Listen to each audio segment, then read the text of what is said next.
Right then, I am back. This is the Deafness article for Grindy School, and today I've got a series of hand reviews for you. There isn't particularly a focus. If anything, I guess the focus is on common mistakes that lots of people make and how to avoid them. But with that said, I think the majority of the hands which I look at won't be on that topic. So I think this is just going to be a collection of a variety of interesting hands, and hopefully you'll be able to pick something up from what I talk about, which will be a wide range of topics. Something else I'm going to note is that for some reason my HUD takes ages to load, as in 5 or 6 minutes per hand on the Poker Tracker hand replayer. So what I've done is I've taken some notes of the relevant statistics, etc., relevant node statistics on the hands I've played. And I'll be referring to them and mentioning them off screen. So without further ado, I think I should commence. So we're raising a small blind here. Obviously, ace-10 off in particular is very standard to raise. The big blind is defending semi-competently. He's folding 37% and 3-betting 9% blind against blind. I think both those numbers, if anything, indicate that he's defending slightly too little. I think in general he should be defending. His fold number should be something between 30 and 35, but I don't think that's problematic.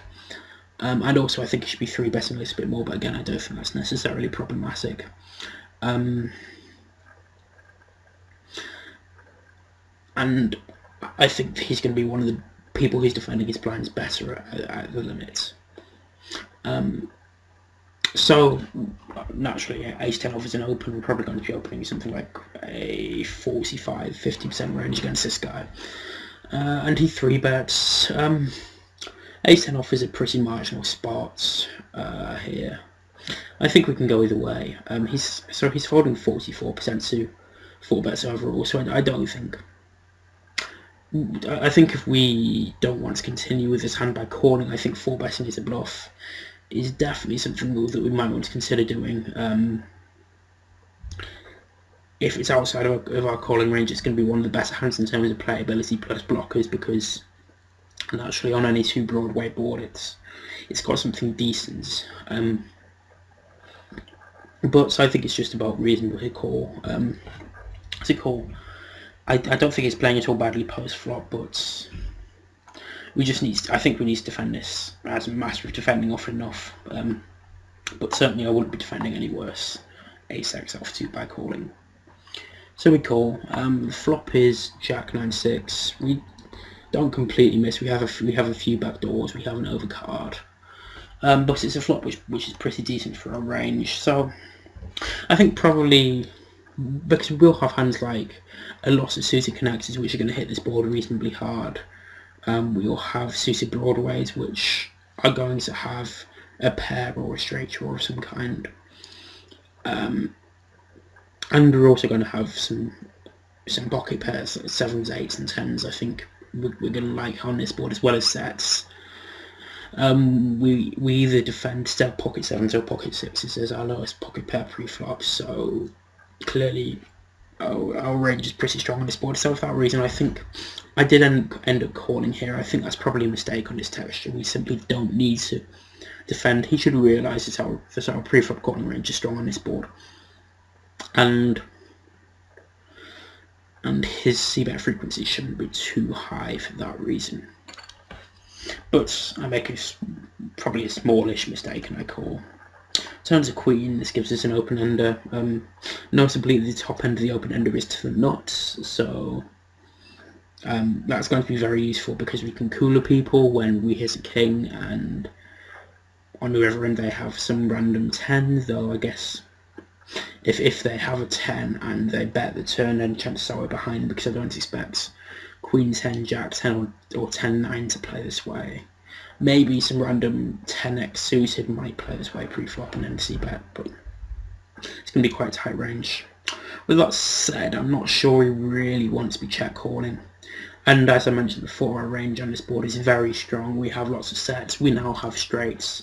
So I think we have all combos of King 10 and 10-8 suited definitely. Maybe King 10 off, but that's less certain. But more to the point, our opponent definitely doesn't have these hands. The top of his range here is going to be pocket queens. Maybe he c-bets pocket jacks. And then past that, he might have some random 2-pair. Though that's pushing it a bit, and aces and kings. So for that reason, we can definitely consider leading this turn. But I think, given it's a blind against blind spot, people will often just base their decisions on the simple rhetoric that ranges are wide without really thinking about what ranges are and overbluff this spot. So I checked with the intention of check jamming, because I don't think we can really check call here. This goes out the window when he bets about a third of the pot. I've got to admit, I've got no idea what he's doing this for. This seems a really weird sizing to use. Maybe he doesn't have many bluffs, though that depends a lot on his pre-flop range, and given pre-flop 3-betting ranges blind against blind vary significantly from person to person, I don't think it's a sort of spots he should be too concerned about making a play based on his range, considering I simply won't know what his bluffs are pre-flop.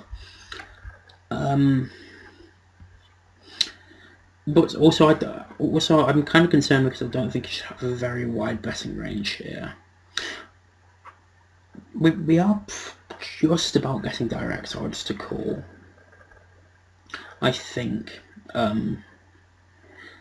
Considering what his range is, I think we can adopt a donking strategy on any 8 or king, which gets us more value because I don't think he has many 10x in his range, as discussed previously. But I think that raising here, as I said before, our range is strong. It doesn't contain many bluffs, so this is going to be one of the few bluffs we have in our raising range.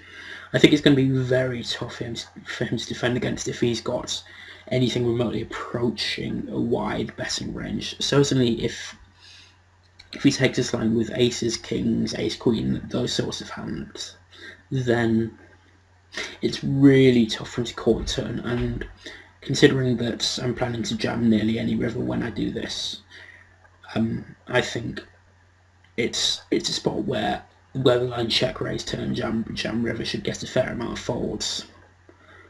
I guess the problem is sizing. We could just about jam. It's a slight overbet, but on the other hand, I actually expect more calls if we check jam now than if we check raise a turn small and jam the river, just because people are used to overbet jams being draws, trying to maximise their fold equity, or trying to remove situations on future streets where they have no pot equity and they have to decide whether to bluff or not.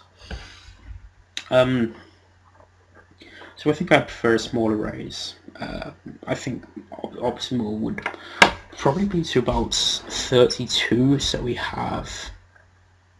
A, apply some pressure now, but B, we have enough to have some fold equity on the river. We have enough left behind.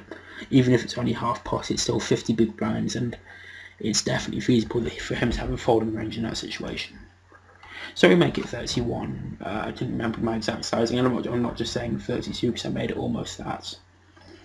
I think that's a pretty reasonable play.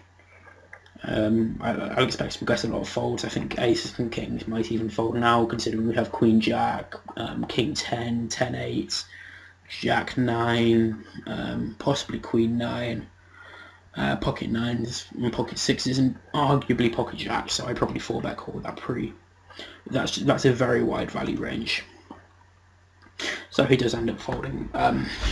He tanks a little bit, which makes me pretty convinced that he was actually folding a value hand, which I think is very good news for us in terms of how good that play is, because if we know he's folding value hands, then that probably implies that he's struggling to reach a defense, the required defense frequency based on the sizing we've used. So we made it 31 against about 12 with 50 in the pot. So he's calling 19 to win 81. So he's guessing 4 to 1. Actually, PokerTrack will tell us that. Okay. Okay, so he's guessing 4.4 to 1 here, which means he needs to defend a hell of a lot. He needs to defend most of his range for betting. And assuming he does have some bluffs here, I think we have to assume that if he's folding the value hands, he's simply not defending enough to stop us from auto profiting, even without our pot equity. And because his range has very few nutted hands in it, I don't think it's going to be feasible for him to start 3-bet jamming this turn at all, or at least not if he cares about his range. And if he does start 3-bet jamming this turn, I think his range is mostly going to be pretty defined, and he's going to have pocket queens very often and sometimes 2 hearts. So we just call with hands that play well against that range, especially any hand with a queen in it. We're going to call in that situation. So this next hand is another blind against blind hand, except he calls rather than 3-betting pre this time. If you'll excuse me a second, I just need to wet my whistle. So just imagine what's a guy called Rybnik, how he would play, and I'll tell you in a second. He's Russian, if that helps.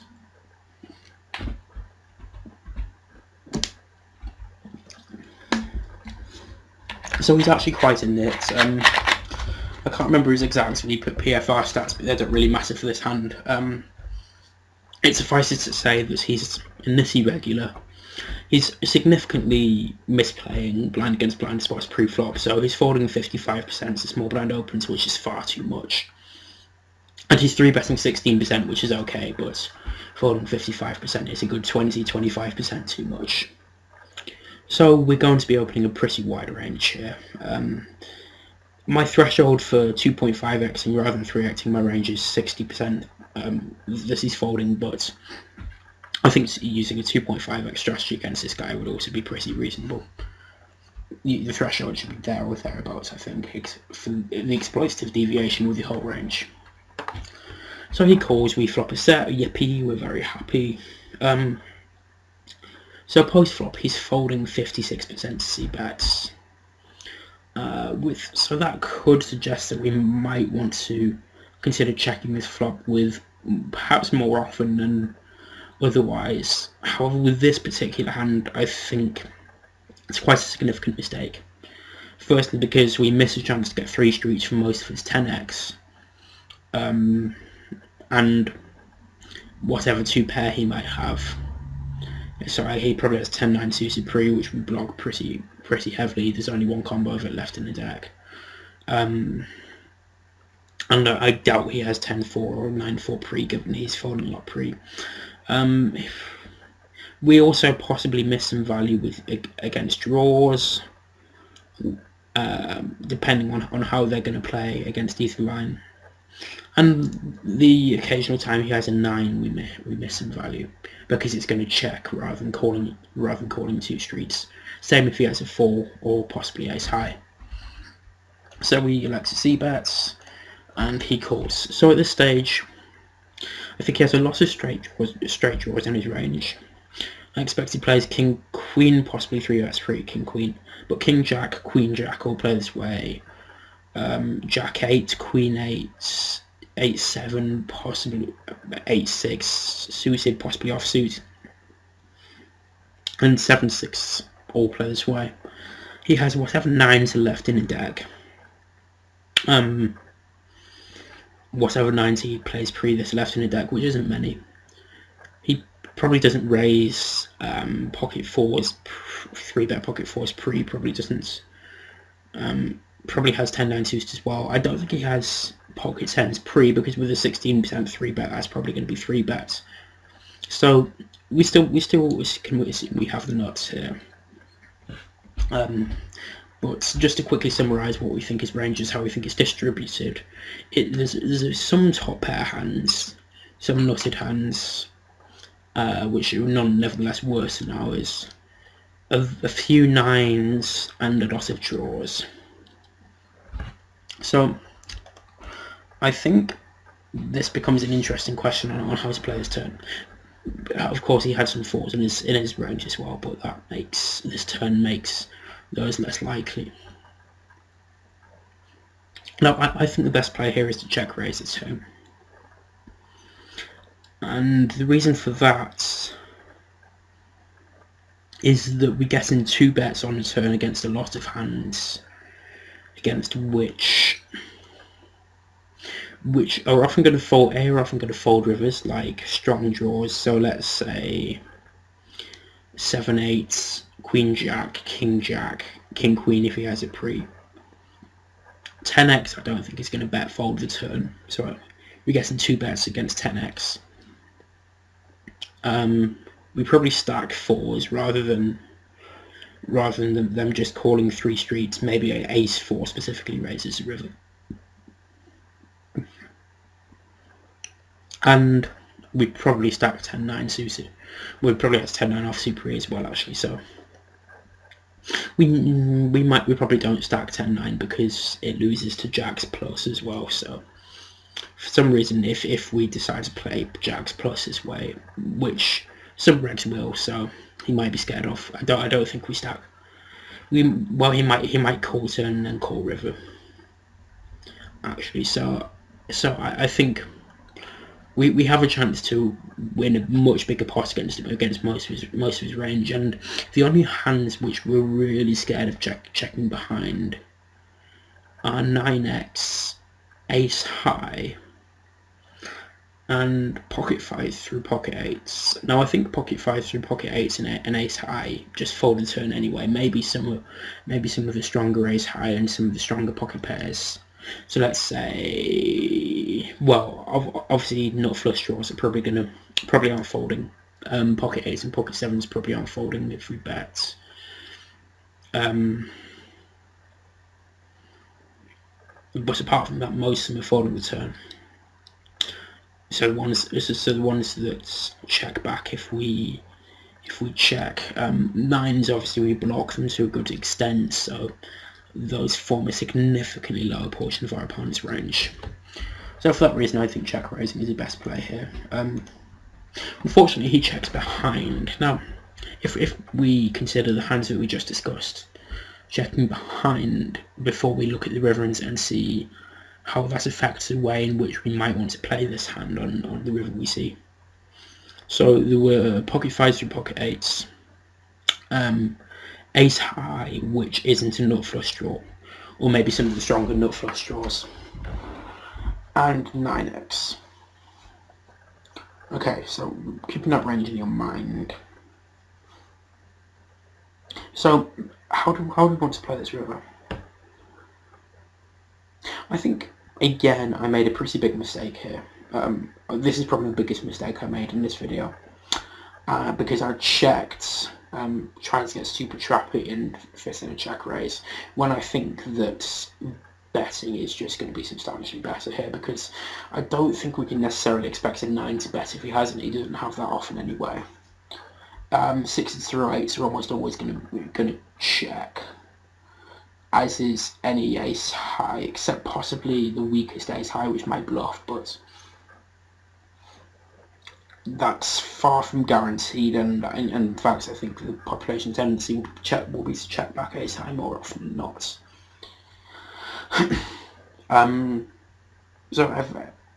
So none of these hands are really betting the river that didn't bet turn, whereas a 9 is definitely calling.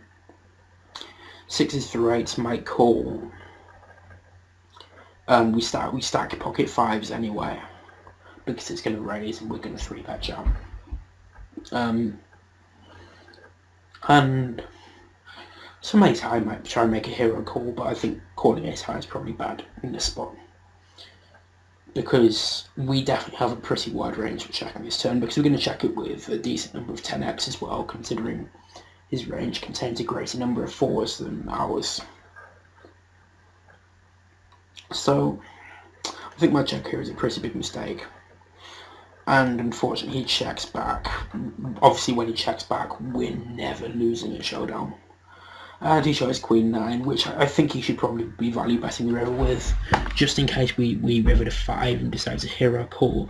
We're always betting a 10 or better on this river, so I think his hand is good very often, or rather we should always be betting a 10 or better on this river. I realise it's quite unusual for me to say that after having not bet a better hand than a 10. So yeah, I think not betting the river is actually a pretty substantial mistake here. So don't do as I do on that river, but I think the turn play is an interesting spot to think about. And I think regarding the turn play, it's particularly interesting when you have second set rather than top sets, because the effective blockers on your opponent's range are that you substantially reduce the number of hands in their range which they're going to check back, and substantially increase the number of hands in their range which are going to bet it as a consequence. Because when you have pocket 10s on this turn, if you have chosen to bet the flop, checking the flop is definitely a decent option with pocket 10s. You're in a situation where comparatively they have significantly more 9x here and substantially less 10x, so they're just going to bet the turns so much less often. But with that said, we probably want to check call the flop with pocket 10s. So next hand we have King Queen. Cut off calls. This isn't some next level limping strategy. This guy's a fish. He is 38-17. We isolate naturally, and the big blind chooses to come along. He is 28-21. He's calling the big blind fairly wide, though this situation of facing a button isolation raise doesn't come up sufficiently often that I have specific stats for it. And the limp, of course, which you'd expect to happen most of the time. So it checks towards, the flop seems like a pretty clear value bet, the fish is going to call far too wide. The big blind's folding 42% to c-bet, so it expects him to come along with worse quite often as well. And so I think we're just going to want to bet $758 here. And expect to get decent value a lot of the time. So we do. The big blind calls, which is slightly less favourable to us than the cut-off calling, because when the big blind calls, we're assuming he realises that the fact that we're in a three-way pot and there's a fish in the pot makes our flop betting range substantially stronger, which means that his calling range is going to be substantially stronger in turn. So he donks a turn. Now this is interesting. I don't like the play. I don't think it makes sense from a range perspective.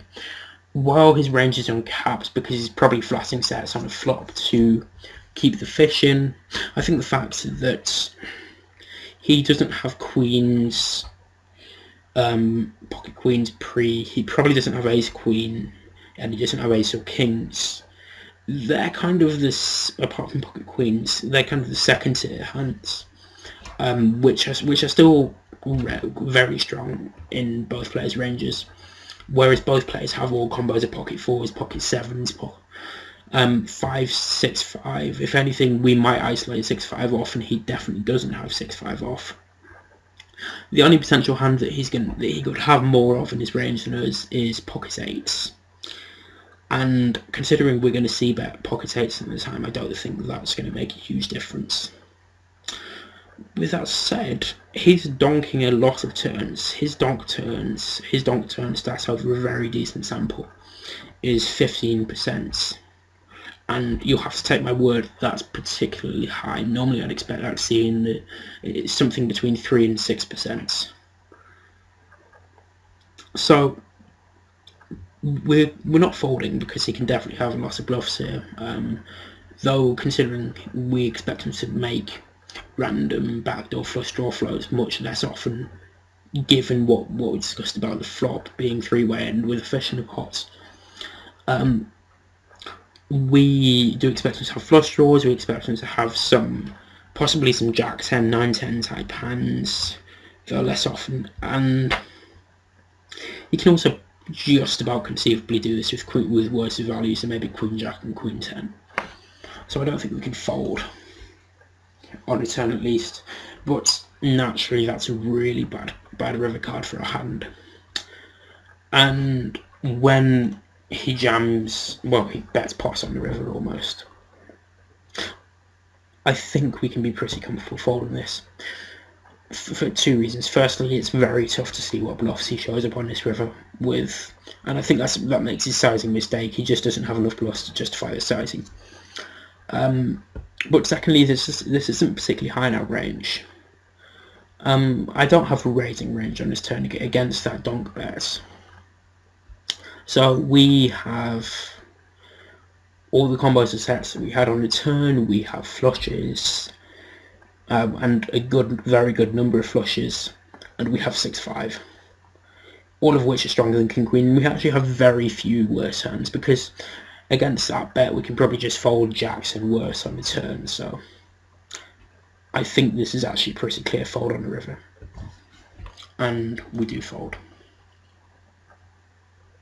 Okay, I'm going to be back in a second, guys. I'm just going to pause the recording here so it doesn't interrupt your viewing too much. Okay, guys, I'm back. We were just about to go on to the next hand, so I will do that without any further discussions. So this hand is pretty simple. We raise pocket fours on the button, standard. Small blind reg is, well, as I said, he's a reg. He's 22-18, but he's 3-betting 17% small blind against button, so he's significantly looser in this spot than a lot of other regs would be. And the big blind is an unknown-ish fish, so he's 44-12 over a small sample. But it's a sample that he's very unlikely to be regular over. We call pre, we flop a set. This hand, I'm just remembering, it isn't going to be... Well, most of the players are just completely standard. There's just one particular point I want to make, so I will go pretty quickly through it. Red C-bet, standard sizing for this board and this action in this SPR. Fish folds, we call, seems pretty standard. It's not a board on which we really want a raising range. Considering we either have no bluffs or far too many bluffs, it's very tough to control the bluffing frequency well on this board. And also we rep a very thin value range. Pretty much just 4s, 7s and possibly Queen 7 suited. Turn, he continues barreling, and the key point about this hand is that I think, from what I've seen of a lot of my students of other regs at lower limits, is there's a lot of people who jam this turn, and I think that's a pretty big mistake for two main reasons. Possibly two, possibly three. Firstly, firstly isn't a word. A tutor of mine, not a long story. One of my university tutors made that very clear to me, that firstly isn't a word, but first is. So the more you know, poker videos teaching you about the English language as well. Anyway, first, we have the same problem about not really having a very wide value range here. It's slightly wider now because we can just about have ace queen, ace 7 suited, and ace 4 of clubs. We won't peel ace 4 without a backdoor flush draw, and obviously we can't have ace 4 of spades or diamonds. Secondly is a word.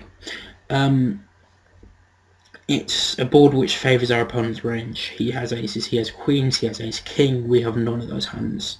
He probably also has all the ace x suited pre, given his 3-bet percentage, and he's going to c-bet some of those and double barrel some more.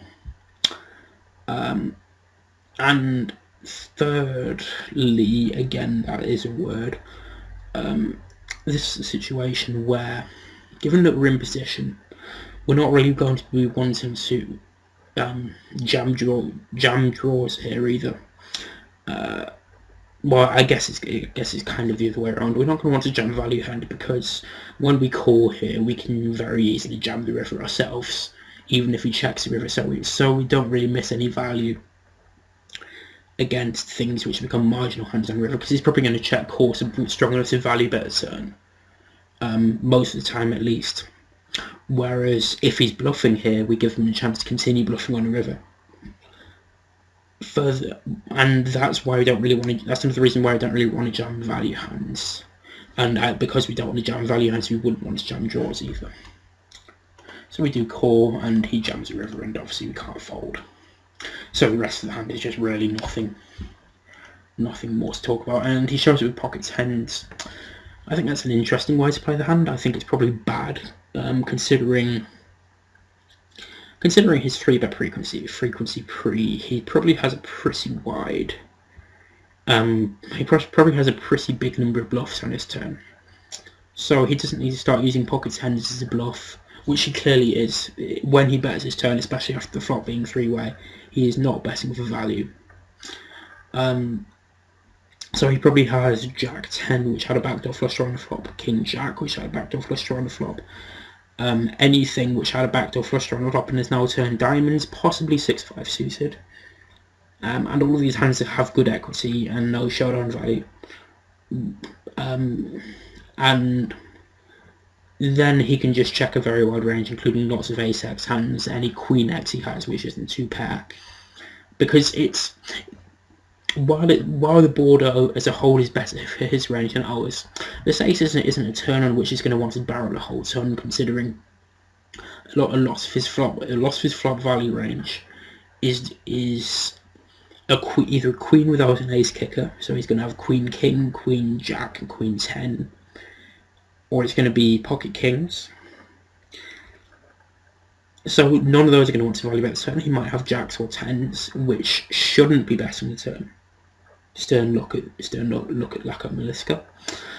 But his bluffs as well, even ones which improved to a pair, very few of them were going to want to bet. So he might want to bet ace jack, ace 10 as sort of the bottom of his range. But if he's betting ace 5 of clubs on the flop, he shouldn't really be double barreling that on his turn.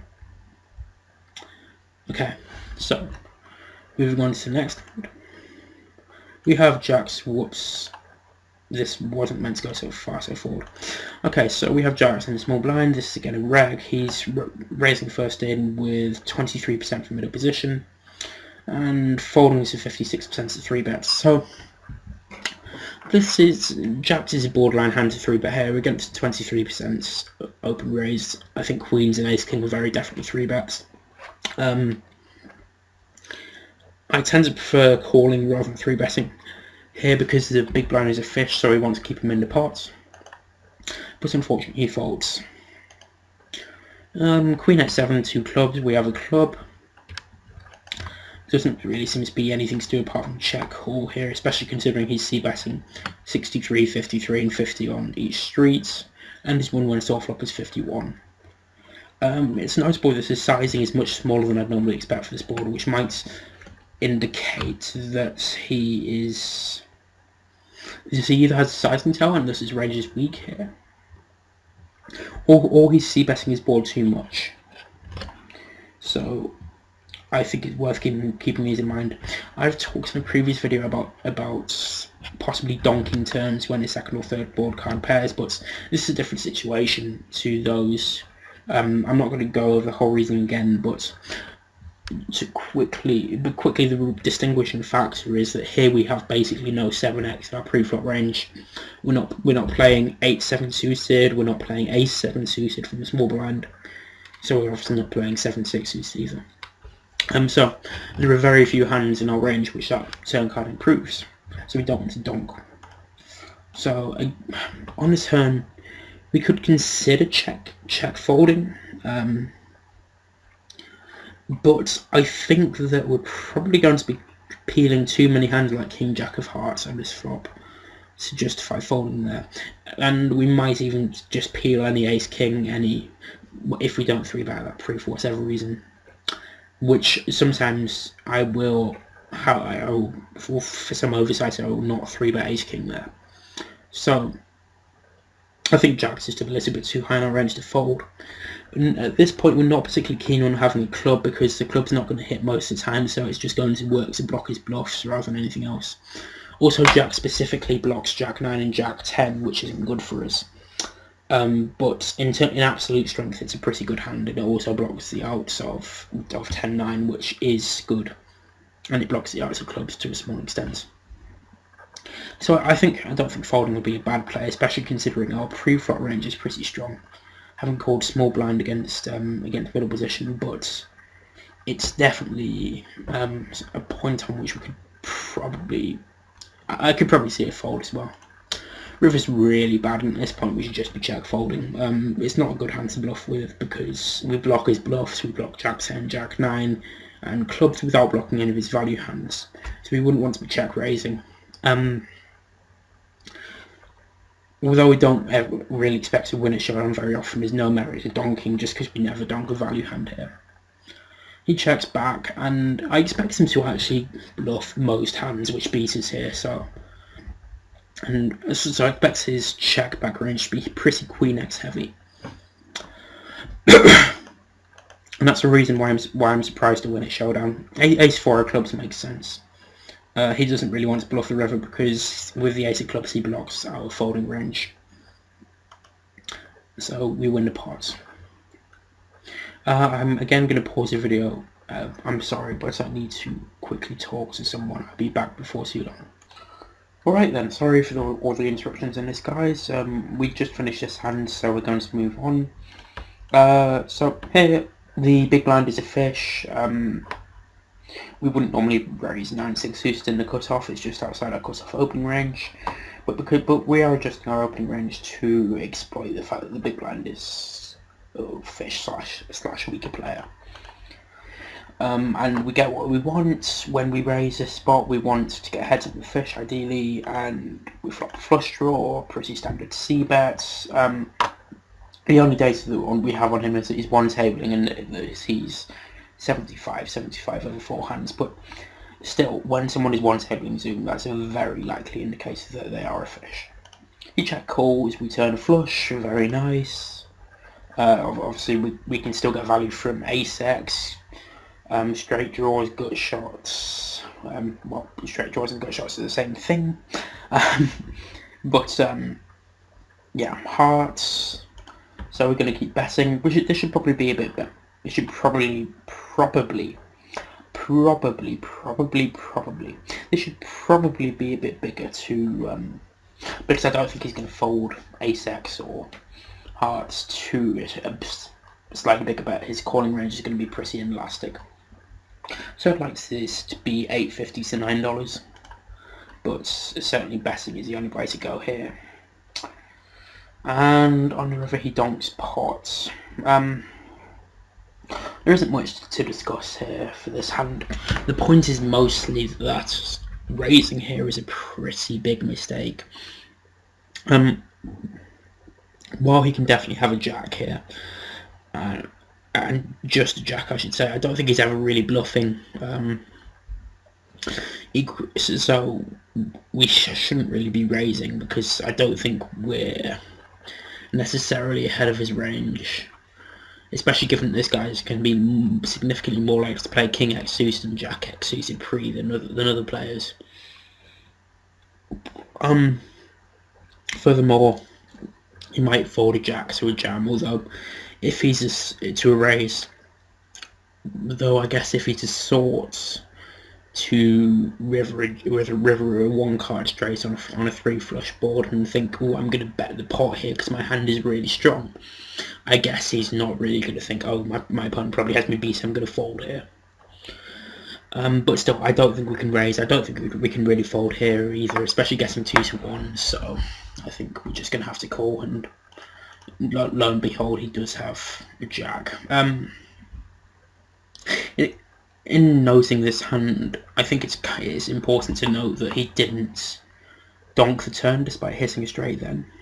and it only donks the river. So it implies that the way he thinks, this particular weak player, is more along the lines of not I've hit a hand, therefore I'm going to bet big. It's I'm out of position on the river and I want to get value, so I'm going to bet rather than checking to the person with the initiative. So flop and turn donks aren't necessarily going to be as strong. We're probably just going to cover one more hand in this video. This is against a guy from an earlier hand, Franz Otto. Everyone at this table is actually reg, so that was a bit unfortunate. Although it's zoomed, so we can't table select naturally. We have aces, naturally going to raise under the gun. We get called by Franz Otto. Just to remind you, he is 28-21, folds 42% to c-bets, 50% 1-1 to all flop, which is pretty high, and 28% went to showdown, which is pretty standard. This is a very clear value bet on the flop.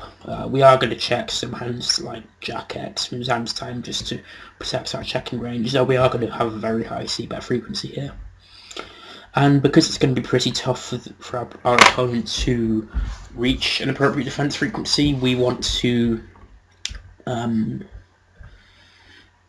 exploit that. Not necessarily exploit him misplaying his range in any way, but exploit the facts that the board texture makes it difficult for him to reach that defense frequency by betting pretty small with our range. So he has to defend more often than he otherwise would, and thus yield even more EV with our bluffs, because I don't think he's going to be able to adjust that much after defending to a 2/3 pot bet to defend to 55% pot bet. I think this is to defend more to this size bet.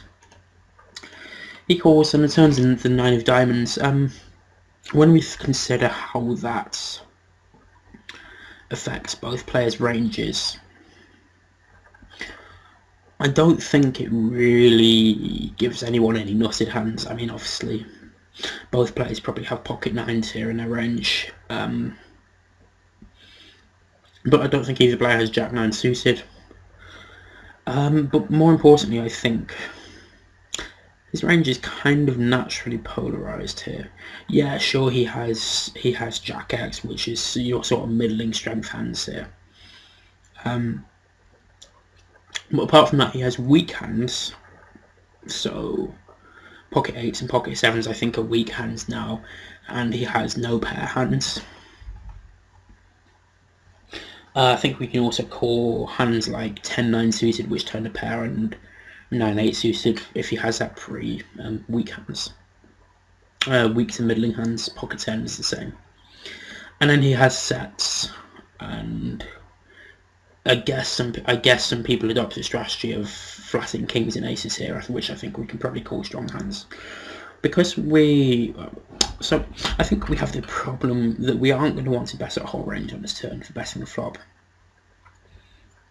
But when we do create this checking range on a turn,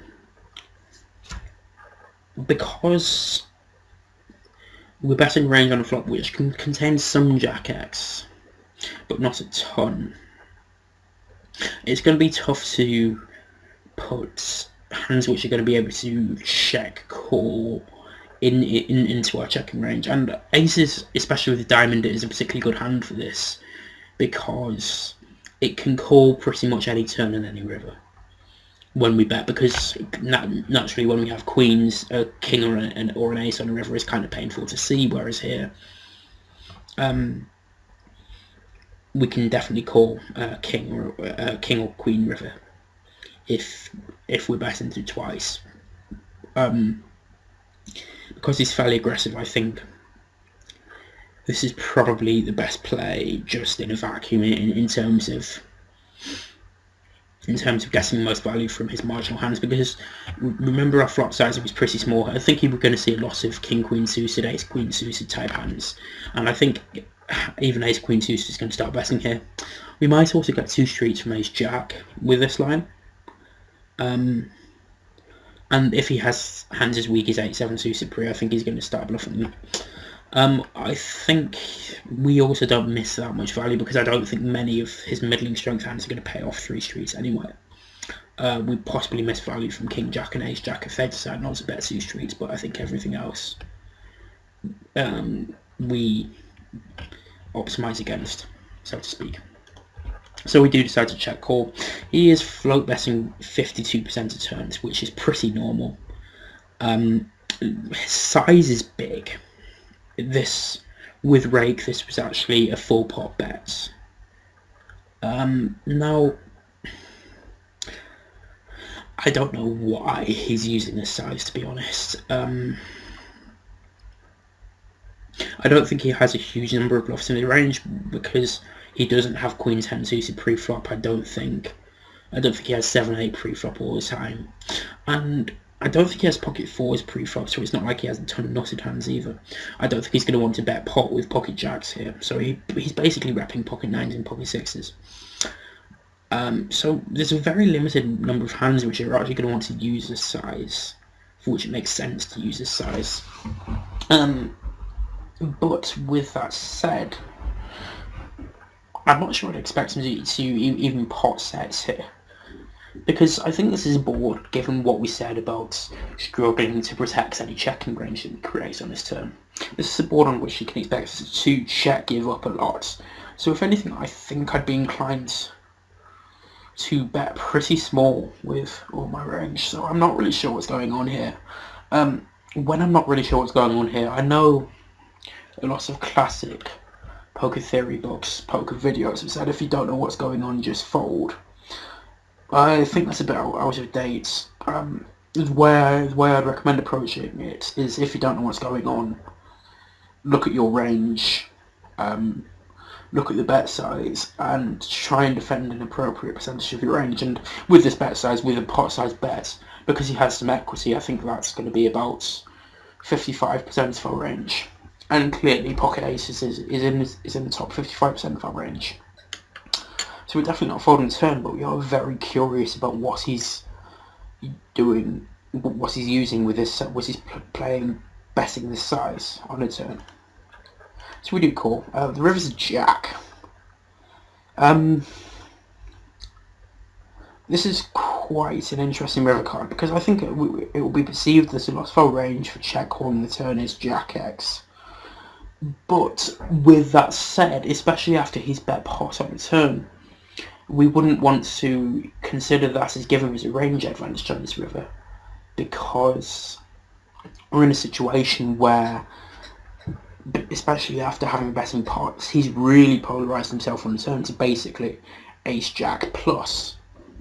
So on this river, he has so many trips plus hands. If he has pocket 6s and pocket 9s as well, which is the only real value hands to make sense there, that we don't really want to bet into.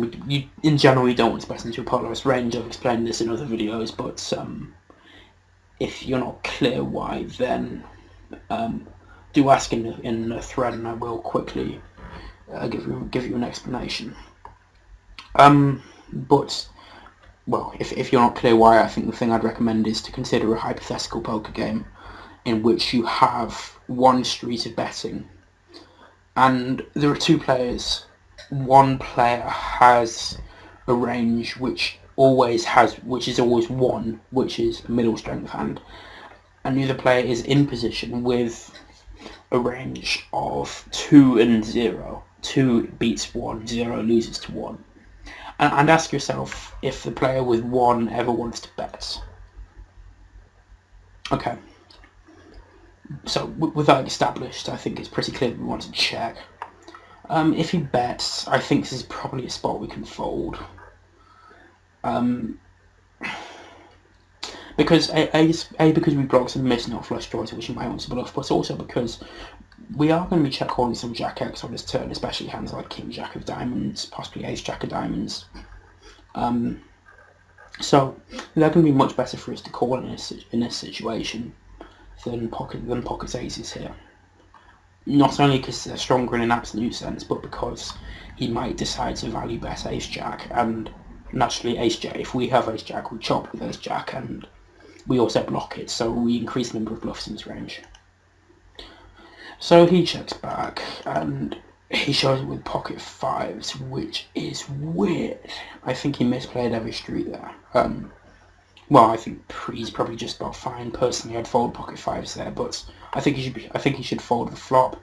I think he should check the turn because he has 2 outs against our check calling range.